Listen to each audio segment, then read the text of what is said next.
Tong Domingo sa gabi mag-send og ako og open ang ako sa GCash unya kay dili man siya ma-open mo to ga-uninstall ko.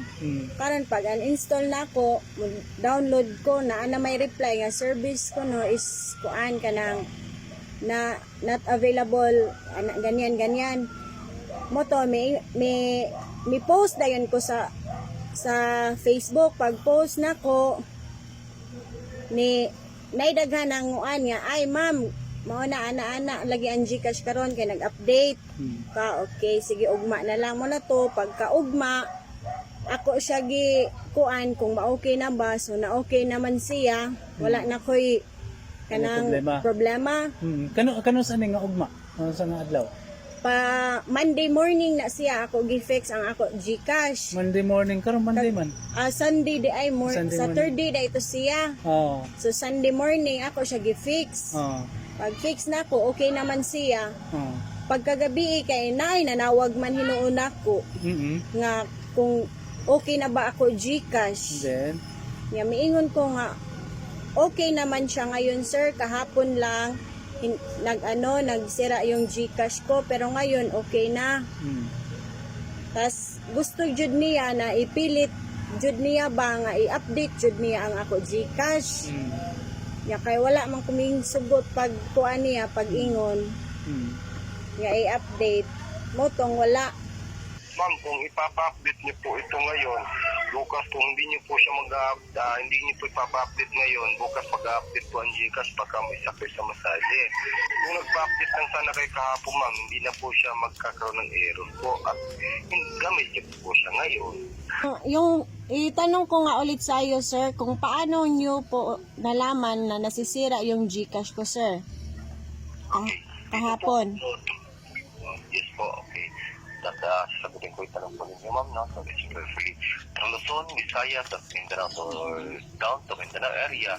Lahat po dito na naka-register ng SIM, naka-register ng number. Kuha kayo ng GCash.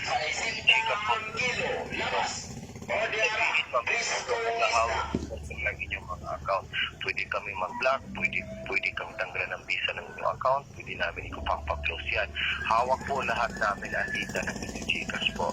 Kasi ang Department of Youth sa GPO monitor services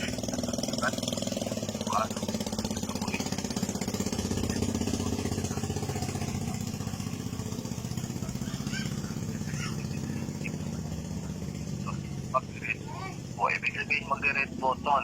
Itong number na ito ay meron po itong problema. Kaya tinawagan namin agad. Kasi katulad po ng LBC, hari ng padala, if ever kung sino yung ang papadalan, pwede po nilang babawiin yung pera. And then Palawan Pawn Shop, if ever na mali sa pag-send, pwede nilang babawiin.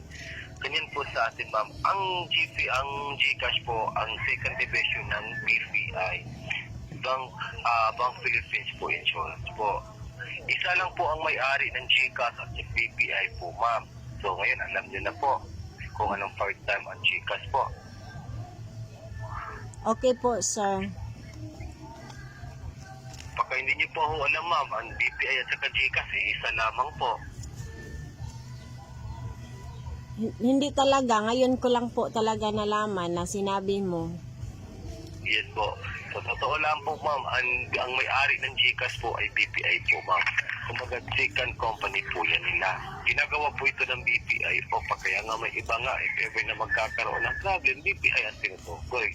Kasi pumunta sila sa BPI, direct at forward naman po nila dito sa aming tanggapan of monitoring services yung GCash po. Kasi nasa aming lahat ng record ninyo, lahat na gumagamit ng GCash po, Luzon to Visayas, Mindanao, hawak po namin ang inyong data po ninyo.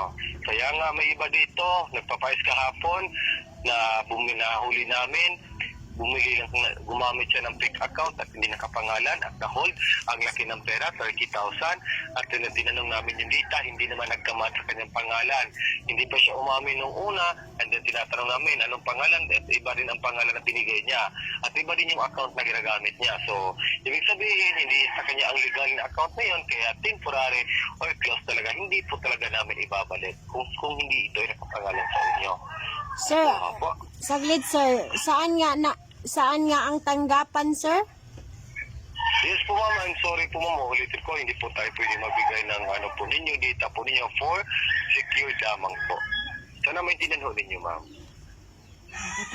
GPO Monitoring Services of ano po ma'am, GFO, yan lamang po ang maaari sa pangalan ho natin, pero magtatanong kayo ng edad or ilang taon, so I'm so sorry po, ano po yung privacy na po yan ma'am, ha? Okay, sir. Thank you, sir. Salamat.